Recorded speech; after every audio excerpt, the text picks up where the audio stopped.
We're here at the Q Drums booth with Jeremy. He's going to tell us about some of the stuff he's showing here. Excellent. Where should we start? We can start with the brass kit here. Is that a solid brass shell? It is actually brass shells. The one thing that's unique about these is they're not like a cast shell or anything like that. They're actually really thin, 26 gauge or 24 ounce material. And the thing about the material is that instead of it being a welded seam, we use rivets. You can see the rivets right along here. Oh, I see, yeah. We also use wood reinforcement rings. Two reasons: they're structural, they keep the shell round. Also, it allows us to cut a bearing edge. Where like a lot of the older metal drums, we all remember the Ludwig stainless steels, which are the reason why I started building metal drums in the first place, because I always loved those drums. The bearing edges were always rolled over, which is really cool. The only thing is it didn't give you any warmth. So with the wood reinforcement rings, it helps mellow out the sound of the metal shell, and it also gives you a lot of warmth, while giving you the attack that you need to get a little bit of definition out of it. This is the first brass kit that we built. We've done quite a few copper kits. You can see the copper kit here. And obviously, the two different metals act differently. Copper's a lot darker than the brass. This seems to be a little livelier, which is what we were going for, and it sounds, in my opinion, amazing. Yeah, it's interesting. I've had a couple of those Pearl Marbleshell Smitty Smith copper shells. Yep. I always loved the sound of that drum. They're unique. You know, it's got a metallic attack to it, but there's some warmth as well. It's a softer metal. Exactly. I like to consider it as like a good cross between a wood and a brass, because it's dark, so you get a little bit of that kind of thick sound, deeper sound like a wood snare drum, and you still get a lot of the bite that you get from a brass snare drum. So it's a great in-between material. Jordan, did you get this seam here? Seam right there on that drum. Now, a lot of people would wonder if that seam interrupts the vibrations of the shell at all, because it seems like it's really invasive, you know, it's a big... Absolutely, and a lot of people also think that, you know, putting a wrap on a drum kit will kill the sound of the shell, but the first thing that you do when you go into a studio, the producer says, can you mute that a little bit? Can you throw some tape on it? Can you throw some moon gel on it? So for me personally, I do a lot of teching as well. So my day job is drum tech and studio tech. And because of all that, I realize that is a huge factor. The thing is that it does a little bit kill some of the sustain, but in a good, subtle way. Not like throwing moon gel on there where it completely kills it. It doesn't choke it out. It doesn't choke it out, and I can show you if that's all right. You can hear it. There's no moon gel on it. Yeah, it's you get nice the and attack, round. and it still kind of fades at a nice rate where it doesn't sound like it's being cut off. Is that a copper shell right This is a copper shell. The whole thing is copper. Like we were talking about, it almost has a woody sort of sound, but with that bite of the metal. Gotcha. Okay. Well, that's very cool. How about the design on there? Is that how's that applied? It's a patina, so it's actually part of the metal. It's a chemical reaction that the metal has to certain chemicals I use. I see. The pattern, how I do the pattern, is unique to what we do. So I'll leave it at that. So is this? Did you have a cocktail kit here before? I did not. Well, let's take a look at this cocktail kit. So what inspired you to do a cocktail kit? I've built quite a few cocktail kits, mostly for a lot of my artists that like to stand up and play. Most of the cocktail kits that I do, though, have electronic pads that we also make. So this year, instead of doing like electronic pads, I wanted to do a traditional cocktail kit. The thing about this is a maple and poplar shell. So it's maple, poplar, maple with maple reinforcement rings. Poplars on the inside? On the inside. It's kind of like a gum sort of thing.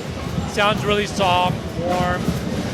Also doesn't resonate as much as like your typical solid maple shell. It's really attractive. Thank you. And do you blow that sparkle on yourself? Yes, absolutely. Anything that we do to any of the drums that you see, we do everything except for on the wood shells. We don't make our own wood shells. We do buy from Keller. The thing that we do though is we buy raw shells. We put in our own reinforcement rings the way we want them. We finish all of the insides of our shells. Obviously, we do our own bearing edges, our own finishes. So Do you use the same bearing edges on all your drums? yes, absolutely. Is it like a 45? It's a 45 inner with a radius outer, but we also do apply a flatness. And our edge and our sound comes from just a unique balance of where that radius is cut to and where the inner is cut to. How about snare drums? Anything you particularly like here to show? Yeah, absolutely. All the snare drums, these are all handmade shells that we make. They're all rolled. The difference between these shells and the drum kits is that they're 3mm thick material. Now the drum kit is how thick? That's 24 ounce. So it's actually really thin. It's like a 1/16 of an inch, where this is about an 1/8 of an inch. Still looks really thin. Yeah, absolutely. My whole reasoning for this shell was to be kind of an in-between of like a bell brass shell and a Black Beauty shell. So the bell brass has all the bite and all the attack, really sensitive. The Black Beauty's got all the beef and the meat that we all love, but there's never anything in between. And so this shell allows me to have that in between. You get a lot of that bite that you would get from a bell brass. You get that solid weight. I mean, they're about 20 pounds. But you also get a lot of that body that you get from like a Black Beauty shell. And that's what I love about it. The edges on these are a little bit different than all of our drum kits. We do 30-degree inner edges, and we do, again, a radius outer edge, but it's a smaller radius. Exactly. All of our snare beds are hand filed. The thing about the snare beds, which is unique to us, is that they're long snare beds. They run the span of the lug line. They're also not just a contoured piece. It's basically,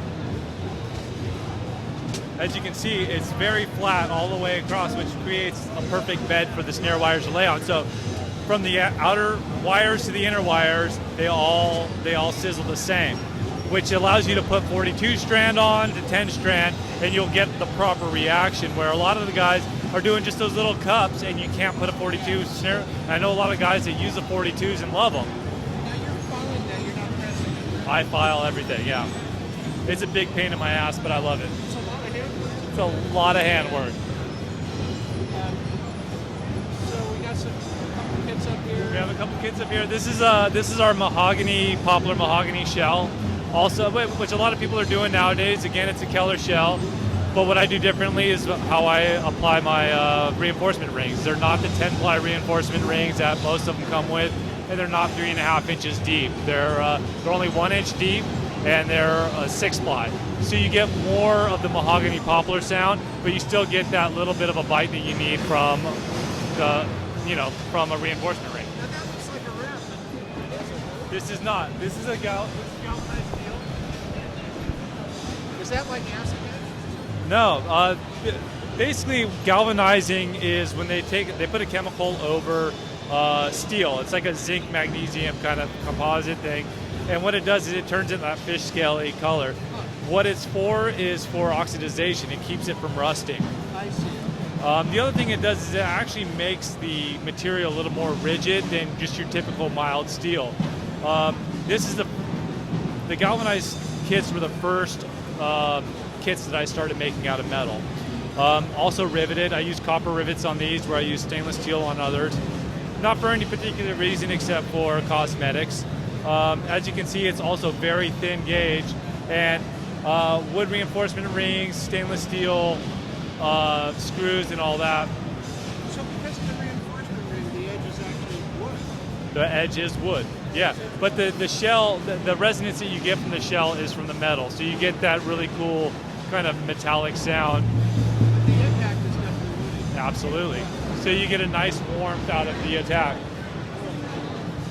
I could do that.